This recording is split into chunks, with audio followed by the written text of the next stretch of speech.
In the previous video, we discussed Otto von Bismarck's foreign policy from 1871 to 1878, starting with the settlement of the Franco-Russian War and ending with the Congress of Berlin. If you haven't seen it yet, I'd strongly recommend you go watch it, since much of the material we'll be discussing today relies on an understanding of those years. Nevertheless, in this video, we will continue our discussion of Bismarck's foreign policy, ending with his eventual dismissal by Kaiser Wilhelm in 1890.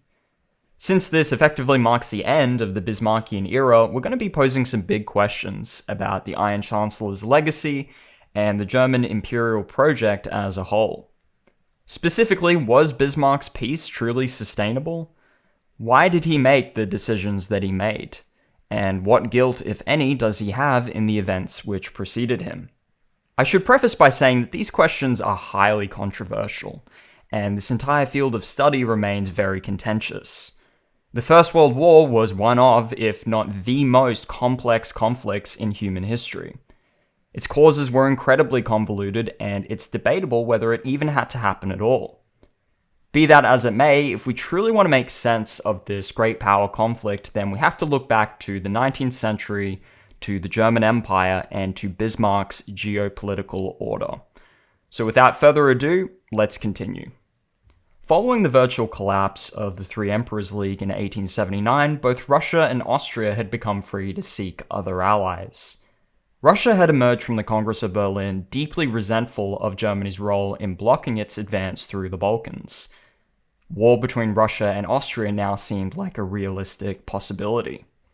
Meanwhile, even though Austria and Germany had been closely allied for many years, the idea that the former might eventually slip from Germany's orbit and attach itself to France was not inconceivable. As such, Bismarck sought to formalize what would become, in view of the First World War, Europe's first permanent alliance. The Dual Alliance was a defensive pact signed between Germany and Austria-Hungary in 1879. It obligated each signatory to provide the other with military support in the event of an attack by Russia, even if one of them were bound to Russia by an auxiliary treaty. Bismarck had faced heavy opposition to the alliance from none other than Kaiser Wilhelm I, who interpreted the agreement with Austria as an affront to Russia. His misgivings about the treaty were in no small part owed to the fact that Russia's Tsar, Alexander II, was his nephew. Wilhelm believed that the strong familial bonds between the two monarchies would prevail, and that an open alliance between Austria and Germany threatened to compromise that trust. Bismarck, on the other hand, emphasized that the purpose of the alliance was not so much to exclude Russia, but instead to prepare for the reconstitution of the Three Emperors League on more solid footing. Already estranged from Britain and the Ottoman Empire, should Bismarck succeed in inching Russia away from the German and Austrian orbit, then she would be strongly incentivized to rejoin the fold. Alternatively, should Russia pursue rapprochement with France, then Bismarck could use the dual alliance to bridge with Britain and formulate an alternative three-way alliance system. Given the relative consonance between Britain and Austria at the Congress of Berlin, as well as the profound distrust between Britain and Russia over the issues of the Balkans, this was a more than viable option. Indeed, such a permutation would not only pressure Russia into rejoining the Three Emperors League, but also disrupt the growing rapprochement between Britain and France. These calculations formed the basis of Bismarck's strategic thinking. Overall, while the plan was clever, it was also quite risky. We've already discussed how Bismarck had very good reasons to pursue close relations with Austria-Hungary. These included their geographical proximity, shared strategic interests, shared ethnicity and culture, and in particular, a very strong interest on the part of Germany in keeping Austria-Hungary solvent. Thus, we can see that from the very first stirrings of the Russo-Turkish War in 1876 to the signing of the Dual Alliance in 1879, Bismarck very consciously tilted the weight of German foreign policy in the direction of Austria. And while he very astutely left open the option of attracting Britain into this system, the idea of alienating both Russia and France at the same time was rather dangerous. If France and Russia decided to pursue a dual alliance of their own, there would be little Bismarck could do to frustrate this. A Franco-Russian alliance would mean an encirclement of Germany on two fronts, which could be alleviated through a triple alliance with Britain, But what if Britain saw things differently? What if, instead of perceiving French designs on Alsace-Lorraine or Russian designs on Bulgaria as the primary threat, Britain perceived Austrian designs on Bosnia, or worse, the German Empire's growing power as its core geopolitical problem? Bismarck had attempted to assuage Britain's unease at the Congress of Berlin by extolling himself as an honest broker of European affairs. But truth be told, he probably still enjoyed friendlier relations with the Russians. It was for this reason that Bismarck ultimately preferred the Three Emperors League to some new union with Britain and Austria. In overcoming the Kaiser's objections to the dual alliance, Bismarck had consistently reiterated that its purpose was not to alienate Russia, but instead to prepare the way for a new Three Emperors League. Once it became evident that Germany possessed the option of extending its dual alliance with Austria to a triple alliance with Britain, Russia decided to reconcile with Bismarck. In September of 1879, the ambassador to Germany, Peter Saburov, conferred with him over the terms of a secret defense protocol between the two empires. While bound to secrecy over the terms of the dual alliance at Andressi's insistence, Bismarck left Saburov in little doubt as to the terms which concerned Russia. Pursuant to this, he made it clear that the alliance was fundamentally defensive and did not involve any designs on Russia's designated sphere of influence in the Balkans. The two men then worked out the general outline of an agreement in which each empire's neutrality would be guaranteed under specific conditions. In this case, Germany would remain neutral in the event of war between Russia and Britain, while Russia would remain neutral in the event of a war between Germany and France. Moreover, on the issue of the Balkans, Russia would respect Austria-Hungary's territorial integrity on the condition that Austria reciprocate in honoring the Treaty of Berlin. This rough scaffolding appeared to satisfy both parties. If any doubts still lingered as to the importance of reviving the Three Emperors League, these were immediately shattered by the return of William Gladstone as Prime Minister of Great Britain. In sharp contrast to his predecessors, Disraeli and Salisbury, Gladstone espoused a highly idealistic vision of foreign policy. Specifically one which aimed to promote liberty in Europe by advancing self-determination within its constituent empires. In practice, this meant hostility towards the Ottoman Empire, Britain's most important strategic counterweight to Russia, as well as Austria-Hungary, the single most important ally of Germany. Stated otherwise, Gladstone's idealistic conception of a federative Europe in which the interest of the whole would outweigh the interest of its parts stood in complete contradiction to Bismarck's more realistic conception, in which the states of Europe pursued their own interests and whereby balance of power diplomacy was the core mediator of great power relations. Bismarck's appraisal of Gladstone was unflattering to say the least. He referred to him as a, quote, crazy professor, and the most incompetent British leader since the American Revolution. Now, while it's true that Gladstone was an effective British leader in his own right, it's understandable why Bismarck felt this way. For almost 10 years, he had painstakingly tended to the Balkans in an effort to harmonize great power relations, specifically between Austria and Russia, one of the core relationships upon which Europe's peace depended. For the head of state of the British Empire to suggest that Germany's only reliable alliance partner was a, quote, unflinching foe of freedom in every corner of Europe was an obvious roadblock to any plan of a German-Austrian-British alliance. In Bismarck's eyes, Gladstone had a very limited understanding of the nuances and harsh trade-offs which characterize Europe's geopolitical reality. Trade-offs which leaders like Bismarck and Andressi grappled with every day. Thus, Bismarck became convinced that resuscitating the Three Emperors League was now all but essential. The negotiation of the alliance was plagued by one final stumbling block. On the 13th of March 1881, Tsar Alexander II was assassinated in a terror bombing in St. Petersburg.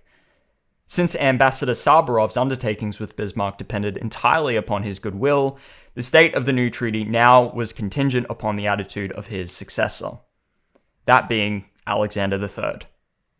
Fortunately, the new Tsar saw to it that his father's work was completed, and on the 18th of June 1881, the Second League of the Three Emperors was formalized.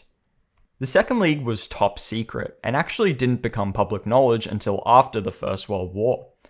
The reason for this was that it ended up being far further reaching than its predecessor, and contained a number of highly sensitive protocols. As opposed to the previous iteration, which was really nothing more than an agreement that the monarchs would consult in a time of crisis, the Second League was a de facto formal alliance. The three powers agreed that should one of them be attacked, the remaining two would maintain benevolent neutrality and strive to localize any third-party conflict. In facilitating this accord, Germany, Austria, and Russia agreed to a specific set of agreements concerning the Balkans. Austria could annex Bosnia and Herzegovina whenever she found it, quote, opportune.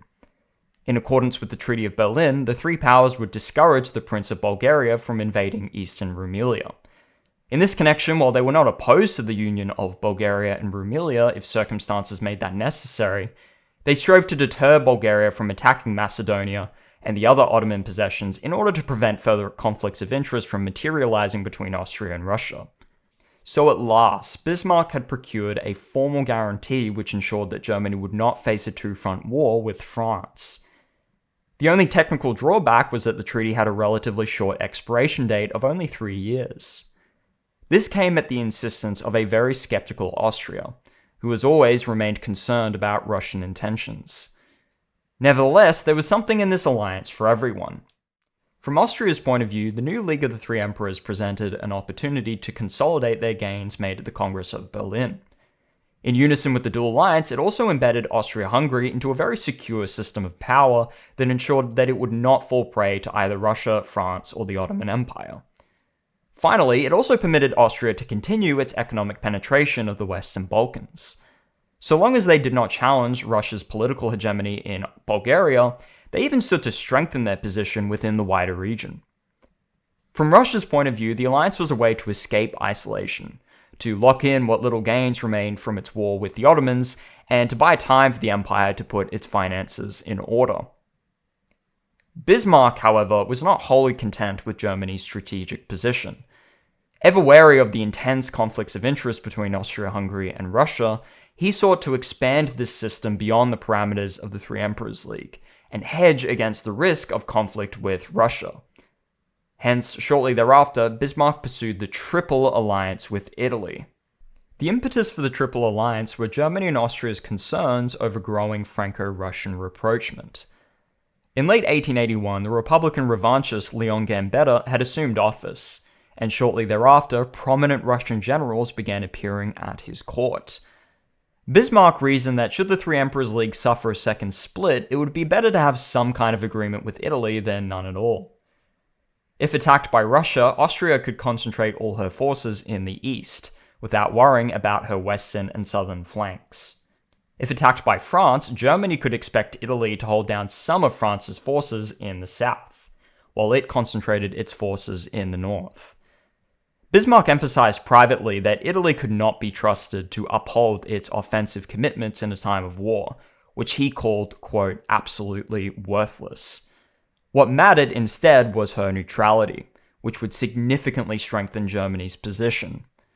Thus, on the 20th of May 1882, Germany and Austria formalized the Triple Alliance, and Italy joined the fold. Several years later, new signs of trouble were beginning to make themselves apparent in the Balkans. But first, let's quickly summarize the chain of events which preceded this. The contraction of the Ottoman Empire led to an uprising in Bulgaria, which began in 1876. The subsequent reprisal against Bulgarian civilians attracted the ire of the Russian Empire, which possessed pan-Slavic designs on the region. Following the rejection of Russia's demands for Bulgarian autonomy at the Constantinople Conference in 1876, the Russian Empire declared war on Turkey in April of 1877. What followed was a bloody conflict fought in the Balkans, the Caucasus, and the Black Sea. Now, initially, Austria-Hungary sought to intervene since its geopolitical interests were bound up in the region as well. However, Bismarck implored Kaiser Franz Joseph and the Hungarian Foreign Minister Count Andressy to pursue peace instead. This peace between Russia and Austria-Hungary would ultimately be secured through the Reichstag and Budapest agreements formalized in 1876. These agreements guaranteed Austria's neutrality, but only under the condition that its claim to Bosnia and Herzegovina was recognized, and that no greater Bulgarian state was created.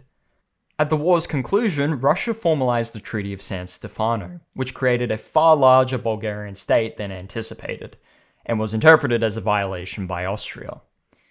Britain also took issue with the treaty over the accession of Ottoman ports to Bulgaria, and consequently Russia as well. The Treaty of San Stefano was subsequently annulled at the Congress of Berlin, and what followed was a smaller Bulgaria split into two. The northern part was granted independence from the Ottoman Empire, while the southern part, Eastern Rumelia, remained under de jure Ottoman administration. Ultimately, while Britain and Austria found the agreement satisfactory, both Russia and Bulgaria were unhappy, making future conflict inevitable. Thus, in 1885, just 1 year after the renewal of the Three Emperors League, the Prince of Bulgaria, Alexander Battenberg, instigated a rebellion against Ottoman rule in Eastern Rumelia, with whom he sought to unify. Battenberg was the nephew of Alexander II, and cousin to the current Russian Tsar Alexander III. Hitherto, he had enjoyed fairly close relations with the Russian Empire, but this incident actually caused a severe rupture between the two. You see, Russia at this time had not fully completed its rapprochement with France, and still relied on having good relations with both Germany and Austria in order to avoid strategic isolation. Additionally, it was still financially recovering from the Russo-Turkish War, as well as its high ongoing military expenditures in Asia. Consequently, Russia now opposed the greater Bulgarian state it had fought for in 1878. This was on the grounds that it would necessitate military intervention, draw it into disrepute with Austria and Germany, and potentially reignite another expensive conflict with the Ottoman Empire. In an ironic twist of fate, Britain and Austria now supported the greater Bulgarian state they had opposed at Berlin, as it would have placed greater pressure on Russia. The growing Russian embarrassment in Bulgaria was not wholly unwelcome to Bismarck, since it presented a new locus of friction between Britain and Russia. For Germany, this was strategically advantageous, as the two powers had just resolved their differences over Afghanistan via the Delimitation Protocol of 1885. In so doing, they had taken a serious step forward in ending their Cold War in Asia, and therefore improving their bilateral relations. As Bismarck noted, quote, "Harmony between England and Russia is always a danger for us. If France should become a monarchy again and join that combination, the danger to Germany would immediately become very acute." While he was unaware of what a prophetic statement that would turn out to be, he was correct in recognizing that Anglo-Russian rapprochement was a fundamental threat to Germany's position. Instability in Bulgaria and Rumelia was therefore not wholly detrimental. The obvious downside, of course, was that it created a further rupture in the already unstable relationship between Austria and Russia. Expectedly, things did take a turn for the worse. In 1886, Austria's ally Serbia, at that time led by King Milan, sought territorial compensation from Bulgaria, and eventually declared war to get it. However, the war went horribly for Serbia, with Bulgaria reaching Belgrade before Austria was forced to intervene. The subsequent Treaty of Bucharest effectively restored the status quo. Several months later, the Porte of the Ottoman Empire finally consented to the unification of Bulgaria with Eastern Rumelia under the terms of the Tofane Agreement. Although, under this agreement, Bulgaria's new borders still fell short of those envisioned under San Stefano, Prince Alexander succeeded in carving off yet another slice of Ottoman territory. Russia, however, was not satisfied, and actually refused to acknowledge Battenberg as Bulgaria's leader. Shortly thereafter, in what would be a profound twist of irony, Russian-backed officers instigated a coup against him, and on the 9th of August 1882, Battenberg was forced to abdicate. After returning to power, being diplomatically cut off from Russia again, and then finally being exiled from Bulgaria to Russia, Battenberg was replaced by Prince Ferdinand, an officer in the Austrian army and nephew to then Austro-Hungarian Emperor Kaiser Franz Joseph. Bulgaria would thereby remain allied to Austria all the way up until 1917. Insofar as the Three Emperors League was concerned, Russia's complications in Bulgaria and their subsequent exploitation by Austria proved to be the straw which broke the camel's back. From Russia's point of view, the agreement depended upon its continuing political hegemony over Bulgaria. This was to be provisioned by Germany and Austria in exchange for its acquiescence on the issues of Bosnia and Serbia. With these conditions effectively moot, the contracting powers failed to renew the treaty, and with France extending its hand to Russia, Bismarck was forced to act. Germany's fate ultimately depended upon the outcome of a power struggle within the Russian interior, specifically one between Russian chauvinist Mikhail Katkov and the incumbent foreign minister Nikolai Gyas. Gyas at that time was a conservative advocate of continuing Russia's relationship with Germany, whereas Katkov supported a diplomatic break with Germany and an alliance with France. Ultimately, Gyas won out, and in June of 1887, Bismarck, along with Russian ambassador Paul Shuvalov, negotiated the terms of what would become the Reinsurance Treaty. The Reinsurance Treaty was among the most important yet controversial within Bismarck's system of treaties. With the collapse of the Three Emperors League in mind, he assessed that a diplomatic bind with Russia was still essential to prevent it from falling into concert with France. Thus, the secret treaty made a number of highly sensitive provisions. If either party found itself at war with another great power, the other was contractually obliged to maintain benevolent neutrality and localize that conflict. However, this would not apply in the case where Russia instigated a conflict with Austria-Hungary, or Germany instigated a conflict with France. Moreover, Germany was obligated to observe a series of Russian demands. This included a recognition of Russia's historic rights over the Balkan Peninsula, and specifically its right to decisive influence over Bulgaria and Eastern Rumelia. Germany and Russia also agreed to prevent any modification of the territorial status quo in this area without their mutual consent. And finally, Germany and Russia both consented to the closing of the Bosphorus Strait in Istanbul, effectively meaning that Germany now recognized the Black Sea as Russia's sphere of influence. Thus, far and away from being a de facto military alliance, the Reinsurance Treaty represented something of a last-ditch effort to prevent Russia from straying too far away from Germany's geopolitical orbit. To this end, it required intricate protocols which arguably conflicted with Germany's obligations to Austria under the dual alliance. If, for example, one of Austria's proxies, say Serbia or Bosnia, attacked Bulgaria, and Russia responded with force in kind, then technically Germany would be obligated to intervene on Austria's behalf.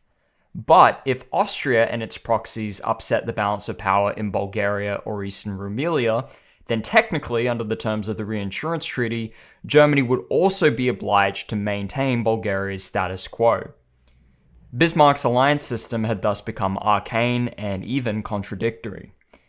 If forced to the brink, Germany would absolutely have to choose, and it was for this reason that the Reinsurance Treaty was considered controversial. To make matters worse, it had a 3-year expiration date, which made its foundations less than integral. The decisive blow to the Bismarckian system came in the forthcoming years. In 1888, Kaiser Wilhelm I died at the age of 90, triggering a rapid episode of succession. Kaiser Frederick III succeeded him, only to pass due to throat cancer several months later. This resulted in Kaiser Wilhelm II acceding to the throne at the mere age of 29. Now, if you'd like to learn more about what unfolded here, I'd recommend you go watch my video on power, class, and the downfall of Bismarck. But to summarize, Bismarck's power as Chancellor relied solely on the confidence of the German Emperor. Under Wilhelm I, this confidence had been virtually unshakable, but in the case of his grandson, Bismarck's position was less than secure. In essence, Wilhelm II sought to be a more active emperor than his predecessors. While he greatly admired Bismarck in his youth, he disliked the relative lack of agency exercised by his grandfather and sought to play a heavier hand in the politics of the German Empire. Bismarck remained as Chancellor for the first 2 years of Wilhelm's reign, but was eventually dismissed in March of 1890 over conflicts in domestic politics. Wilhelm and his advisors went on to make several dramatic departures from Bismarck's foreign policy. This included a more aggressive posture in the West, with the pursuit of a naval building program, as well as more active colonialism in Africa and the Pacific. These policies became known as Weltpolitik. But Wilhelm's first and most significant departure was his decision not to renew the Reinsurance Treaty with Russia. This decision was made on the advice of General Alfred von Waldesee, chief of the German General Staff and long-term rival to Bismarck.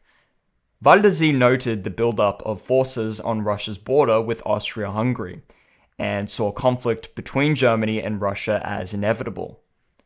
Accordingly, both Waldesee and Wilhelm came to see Bismarck's foreign relations with Russia as fruitless and naive. Various arguments were used to justify the lapsing of the treaty. The two most prominent of these were that 1. The treaty conflicted with the terms of the dual alliance, and that 2. By renewing it, Germany would place itself at the mercy of Russia, who could at any time publish its terms and rupture the confidence of Austria-Hungary in its ally. Another reason was that Bismarck's alliance structure was considered just too complicated and might have paralyzed decision-making in the event of a crisis. This argument particularly resonated with Bismarck's successor, Leo von Caprivi. Caprivi was only too aware of the grave problems he faced domestically, and did not want any unnecessary complications in foreign policy. Be that as it may, the consequences for not renewing the treaty were severe and long-lasting. With Russia effectively free from its obligations to Germany, and by now having become truly irreconcilable with Austria-Hungary, she was now free to seek allies further west. The Franco-Russian Alliance was one of the major prerequisites for the outbreak of the First World War. It formed the nucleus of the Entente, which by 1907 came to encompass the British Empire.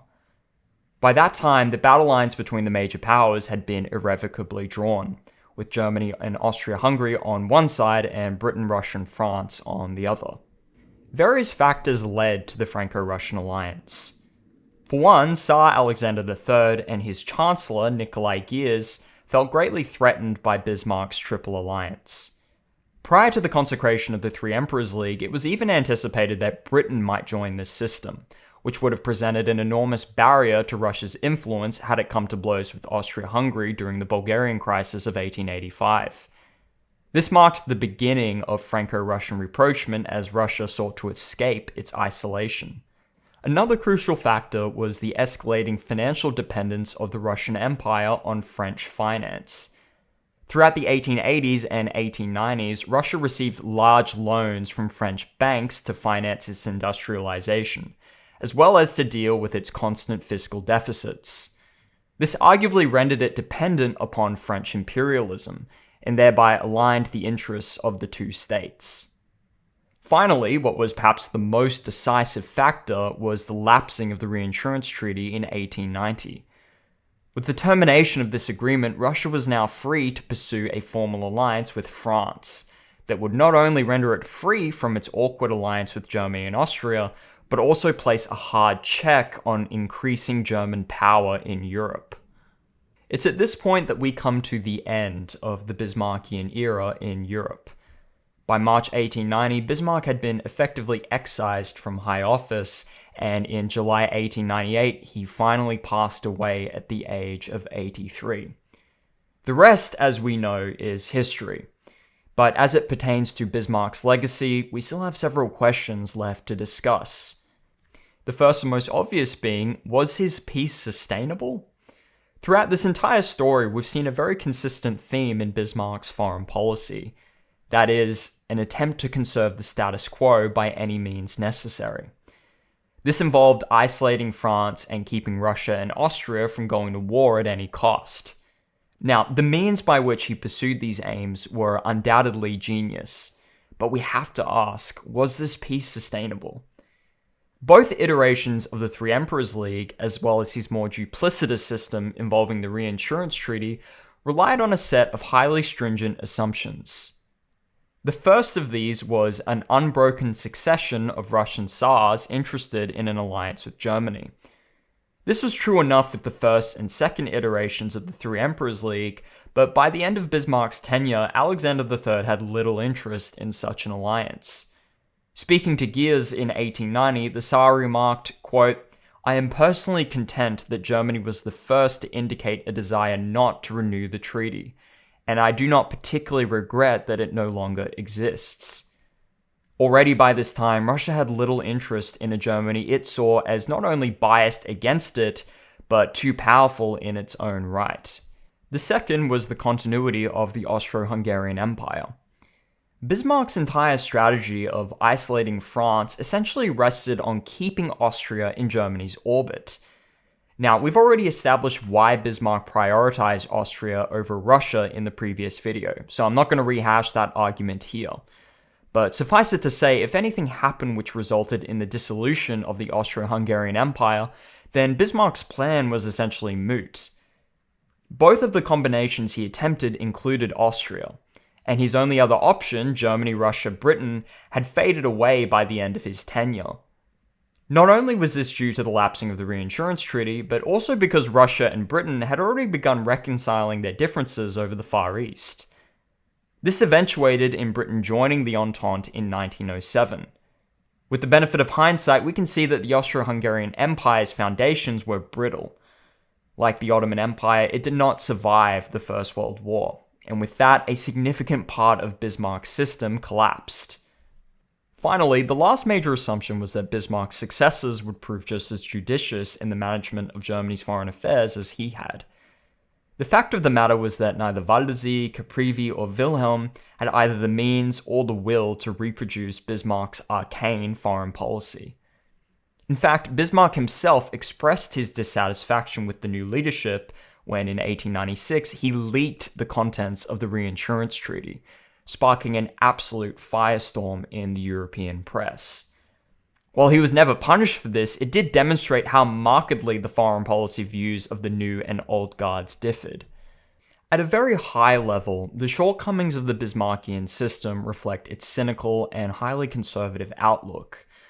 One could reasonably argue that his foreign policy, no matter how brilliant, was based on a status quo which was fundamentally flawed.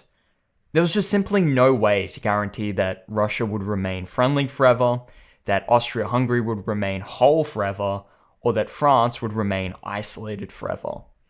Bismarck's system was bound to come crashing down at some point, and it did. It would be remiss of me to mention that one of the major threads in all of this was the ending of the Franco-Prussian War. While it is certainly true that Prussia had to confront France in order to unify Germany, it is not true that they had to do this in the way that they did. From the punitive reparations to the Empire's proclamation, to the extremely provocative annexation of Alsace-Lorraine, Prussia had made France into a mortal enemy from the very beginning. In this sense, one could even argue that the Bismarck of post-1871 spent most of his time containing the fallout created by the Bismarck of pre-1871. If France had simply been defeated on more noble terms, then perhaps history would have proceeded quite differently. So what then is Bismarck's legacy in foreign affairs? Well, today, little if anything remains of his order. Even 100 years ago, most of its remnants had been swept away by the First World War and its subsequent revolutions. But I would argue that Bismarck's legacy lies in the lessons of power that his geopolitics teach us. While his system was complex and ultimately brittle, the manner in which he formed highly effective alliances that isolated Germany's enemies were nothing short of extraordinary. One of Bismarck's main biographers, Otto Pflanze, noted that his most striking attribute was the ability to see all the various interconnections in geopolitics. Bismarck understood, for instance, how seemingly innocuous events in Bulgaria could affect both Russia and Austria-Hungary, and the implications of these events would affect Germany in turn. And it's these qualities that make Bismarck one of the true masters of geopolitics.